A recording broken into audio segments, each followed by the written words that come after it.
Bonjour à tous, alors c'est parti pour le petit message du week-end. Alors qu'est-ce qu'on a à nous dire pour ce week-end? Ouais, ça bouscule, hein. Alors, on a la réussite aussi. Qu'est-ce qu'on a à nous dire s'il vous plaît pour ce week-end?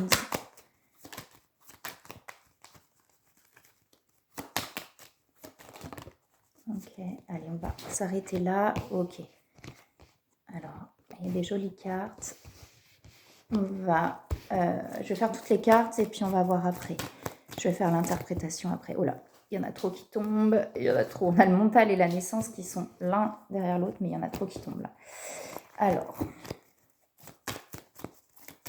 on a l'inconstance. Donc, il peut y avoir encore un peu d'instabilité entre deux énergies. Ouais, il y a des prises de conscience. Alors, il y a des transformations. Là, il y a des carapaces. Donc, peut-être qu'effectivement, pour l'instant, avec la Lune, peut-être que pour l'instant, on se met un petit peu à distance. On a besoin de s'isoler pour se protéger, peut-être pour se reconstruire aussi, parce qu'on a quand même cette harmonisation là énergétique. Donc, le temps peut-être aussi de se recentrer, vous voyez, puisqu'on a aussi les pénates. Hein. Donc, ce truc il y a peut-être un besoin, effectivement, de se protéger, de se mettre un peu à distance. Ouais, il y a le soleil derrière qui revient. Pour le temps de se transformer, en fait. Vous voyez, on a la transformation, un peu, je le répète tout le temps, je le dis très souvent dans mes guidances, mais un peu comme la chenille qui se transforme en papillon, elle a besoin d'être dans son cocon, le temps de se transformer, d'accord? Parce que le temps de cette transformation, eh ben, elle est vulnérable. Donc, elle a besoin un petit peu de se mettre dans son cocon pour prendre le temps de se transformer. Il y a des prises de conscience, vous voyez, avec les connaissances et ça chamboule. Alors, c'est possible que justement, du coup, là, il y a des prises de conscience qui viennent un petit peu remuer tout ça. D'où le fait, peut-être qu'on a besoin un petit peu de se poser, le temps vraiment de se retrouver. Voilà, c'est le terme que j'entends, le temps de se retrouver. Vous voyez, se centrer, c'est ça. Donc, le temps de se retrouver, on peut avoir ce besoin-là de se mettre dans cette bulle, dans cette carapace, puisque derrière, on a quand même l'âme et le soleil. D'accord. Peut-être qu'on se sent un petit peu là vulnérable, un petit peu instable. Vous voyez, on a les discussions derrière. Donc peut-être que, et on a même les nouvelles et la paix. Donc on a peut-être ce besoin justement là pour l'instant de s'isoler un petit peu, le temps de se retrouver, le temps de se reconstruire pour ensuite aller vers des discussions, peut-être des choses qu'on a besoin de poser, voyez, pour trouver la paix. Et en plus, derrière ça, on a le changement. C'est-à-dire que il y a ce temps-là où on se recentre. Ensuite, il y a des choses, voyez, qu'on vient un petit peu mettre en place pour trouver la paix. Et derrière, il y a le changement. En plus, on me dit que c'est destiné.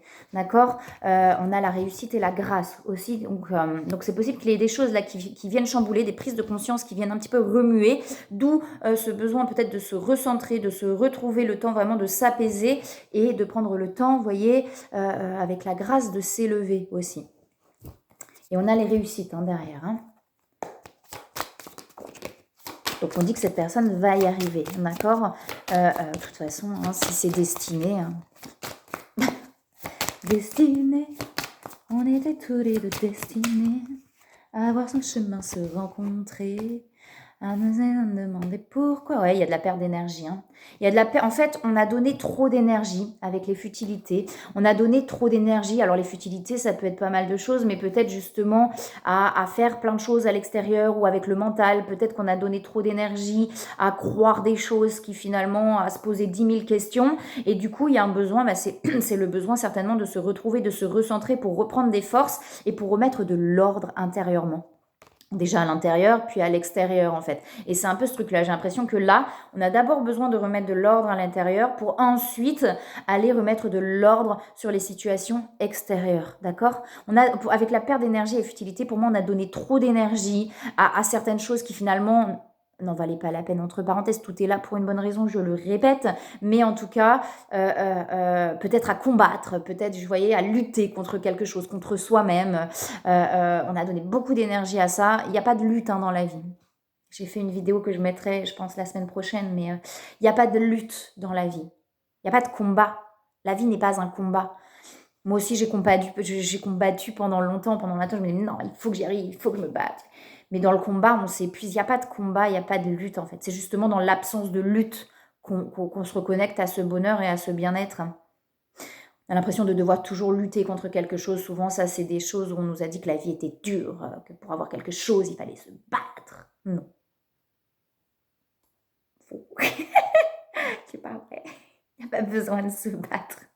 Il y a juste à être soi-même. Sauf que, comme on s'est compliqué la vie, pour pouvoir se reconnecter à soi et arrêter de se battre, on a besoin de traverser des choses compliquées pour arrêter de se battre finalement. Mais effectivement, à la base, la vie, c'est pas une lutte, c'est pas un combat. Mais c'est pas facile, hein. Attention, quand on a appris à se battre, il faut déjà déconstruire. Et là, vous voyez, c'est ce qui se passe, hein. On déconstruit, hein. On déconstruit, on enlève cette tour-là qui finalement n'est pas stable. On enlève ces fondations qui finalement ne sont pas nous-mêmes. D'accord? On s'est construit sur quelque chose d'instable. Donc, à un moment donné, dès qu'il y a un tremblement de terre, un orage, pouf, la tour, elle fait pouf.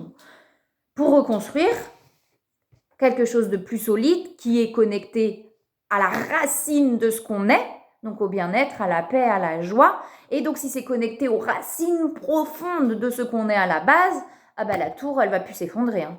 Il peut y avoir des orages, il peut y avoir des coups de vent, il peut y avoir des tempêtes.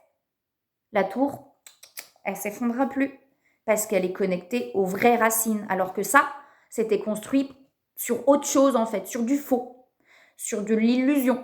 C'était construit pas sur ce qu'on est, mais sur ce qu'on a cru qu'on était par rapport à ce qu'on a vécu. Vous voyez ? Une peur, elle n'est jamais réelle. Une peur, elle est construite par rapport à ce qu'on a vécu. Je donne souvent des exemples je trouve que c'est un exemple qui est intéressant. Un enfant qui va grandir avec un parent qui va péter un câble, qui va péter des câbles comme ça d'un coup. Pourquoi ? Parce que le parent est dérangé, parce qu'il a trop accumulé, parce qu'il est fatigué, et le parent va péter des câbles pour rien. Et l'enfant, il va construire cette peur-là de waouh, si je suis moi-même, parce que l'enfant, il va être dans l'instinct spontané, et finalement, dans sa spontanéité, il va être choqué par des cris, par des hurlements, par des choses. Et l'enfant, il va intégrer que il faut qu'il fasse attention à comment il est, parce que l'enfant, il a juste envie d'être aimé de son parent. Il faut qu'il fasse attention à comment il va être pour pouvoir être aimé. Et puis, il va avoir peur, du coup, l'enfant. Il va construire cette peur-là de, ok, si je fais une bêtise, waouh, on hurle dessus. Alors qu'il n'y a pas de bêtise en soi. Okay, si l'enfant, il casse quelque chose dans sa spontanéité et dans son jeu, c'est un exemple tout con, mais il n'y a pas de bêtise là-dedans. C'est le parent qui va être dérangé par ça, ou qui va être dérangé par le bruit, ou qui va être dérangé par ci, par ça. C'est pas l'enfant en soi. Ça veut pas dire de tout accepter, je répète, c'est pas une question de tout accepter. Au contraire, quand on est pleinement soi, on sait dire aussi, non, attends, là je parle, après je t'écoute, par exemple. Un exemple, mais j'ai pas d'enfant, hein. Souvent on me dit, t'as pas d'enfant, tu peux pas savoir. Oui, ok, d'accord. Bon, n'empêche que... Quand on prend conscience de ce qu'on a vécu, comment on l'a vécu, etc., moi, je pense que c'est tout à fait possible. Bref, et finalement, l'enfant va construire cette peur-là. De, ok, si je suis moi-même, si je suis spontanée, si je pleure, si je crie, c'est dangereux. Alerte rouge. Donc, le cerveau, il va faire une alerte rouge et du coup, en grandissant, l'enfant, il va plus être lui-même. Et il va s'adapter parce que la peur, elle est là en alerte rouge. Mais ça, c'est parce que l'enfant est. C'est pas ce que l'enfant est. C'est ce qu'il devient, c'est ce qu'il intègre par rapport à ce qu'il a vécu.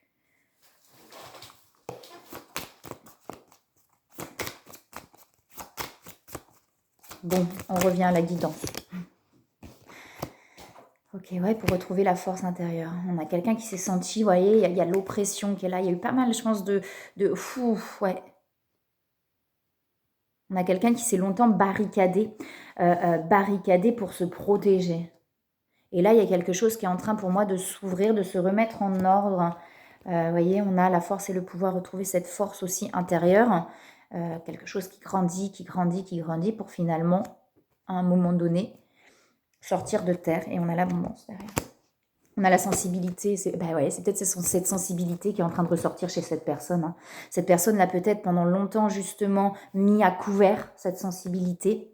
D'accord ? On a le guerrier spirituel, ouais, c'est quelqu'un qui est en train de retrouver, c'est tout le côté impalpable, hein, toute sa spiritualité. Pour moi, c'est ça qui est en train de pousser chez cette personne et qui est en train de sortir de terre. Hein. C'est tout le côté spirituel, en fait, impalpable. Hein. Vous voyez ? Pour se reconnecter à cette sensibilité, la laisser enfin sortir et vivre. Ne plus avoir peur de cette sensibilité. Parce que qu'est-ce qui nous oppresse ? Vous voyez, avec l'oppression, c'est quoi qui nous oppresse ? Quand on s'enferme soi-même. Et oui, quand on met à couvert des choses que l'on est, Bah, c'est oppressant, c'est comme si ouais, on a des murs qui se rapprochent, on est là, et puis bah non, on met les murs, mais il y a un moment donné, c'est oppressant en fait de cacher ce qu'on est. C'est pas facile, hein, parce que des fois on peut pas en fait, on a tellement peur, on a été tellement habitué qu'on n'arrive pas en fait. On a de la culpabilité, alors peut-être justement de prendre conscience de certaines choses, il y a de la culpabilité qui ressort. À un moment donné, c'est aussi de s'apaiser qu'on n'a pas à se sentir coupable ou responsable. Une fois de plus, l'enfant par exemple qui a cassé un verre et qui se fait engueuler, il y est pour rien l'enfant. Hein. Voyez, mais l'enfant va se sentir responsable. Oh là là, j'ai fait quelque chose qui a fâché maman ou qui a fâché papa. C'est de ma faute. Bah non, t'as cassé un verre, c'est rien. Pas une bêtise, c'est que dalle. Après, si l'enfant fait exprès, on lui explique non, écoute, faut pas faire exprès de casser quelque chose. Je veux dire, ok, mais on n'est pas obligé de lui gueuler dessus.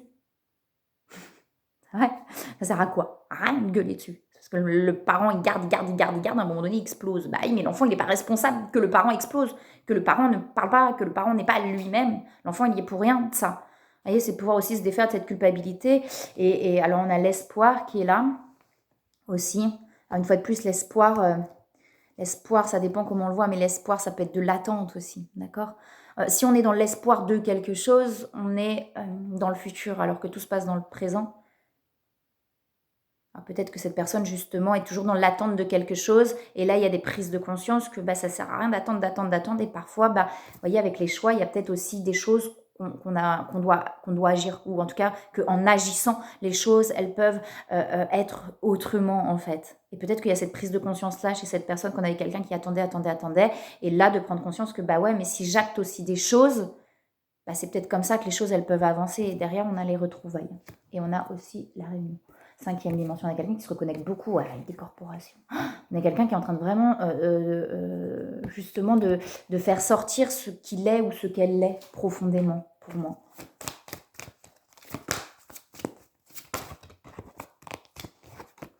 Ouais, et ouais, le but de la vie. Hein. Le but de la vie. C'est quoi le but de la vie? Le but de la vie, c'est d'être soi-même, tout simplement. Ouais, ok. Il y a quelqu'un qui a besoin de se ressourcer. Hein. On est quelqu'un qui est en train de lâcher prise sur le passé, d'accord? Vraiment. Qui est en train de lâcher pas mal de choses assez importantes pour justement se reconnecter à son innocence, d'accord? Ouais, donc on a, ouais, avec jouer aussi, se mettre à disposition. Donc on a quelqu'un qui a besoin là de souffler pour moi, hein, de souffler. Ce qui est écrit sur le but de la vie, de votre vie est de servir de manière à apporter aux autres, à vous-même, le plus grande satisfaction. Moi, j'ai envie de vous dire, c'est simplement d'être soi-même. Il est que là le but de la vie. Hein. Pour être bien, c'est être soi-même. Hein. Si on se dit, ah ben non, il faut absolument que, parce que j'ai si, ça, non. Ouais, l'air frais, vraiment. Quelqu'un qui a vraiment besoin. On a le conseil fiable et le moment choisi. Donc peut-être que c'est aussi des voix intérieures que cette personne est en train d'entendre et d'écouter beaucoup plus. Et voilà, on dit bien à cette personne qu'il n'y a pas de culpabilité à avoir. Tout se passe au moment où ça doit se passer. D'accord ?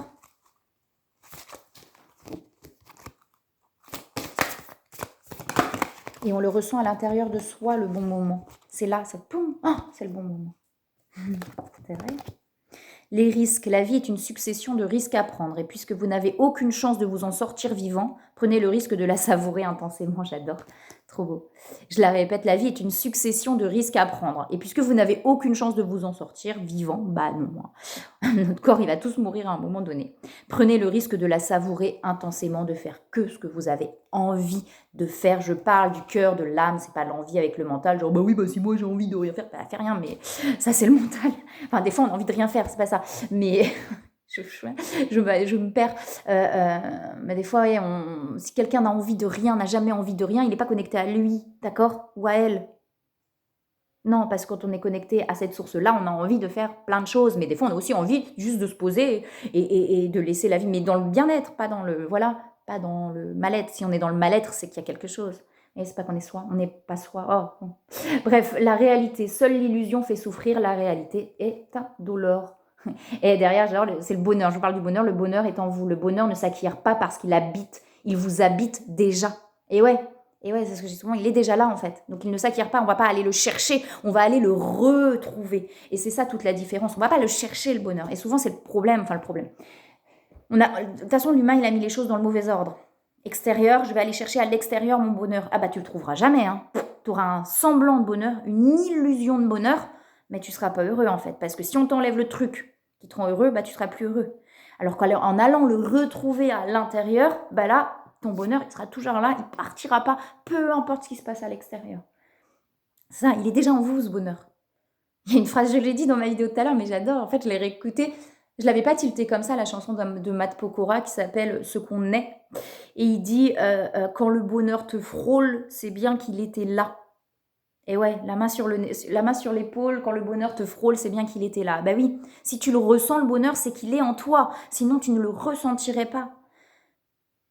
C'est qu'il existe quelque part. Mais des fois, il est tellement enterré profondément sous les couches de souffrance, de machin. Et ça, c'est pas ce qu'on est. Hein. Je le répète, c'est pas ce qu'on est, la souffrance. Ok? Voilà. Comme ça. Je vous envoie plein d'amour. Je vous souhaite un très très beau week-end et je vous dis à bientôt.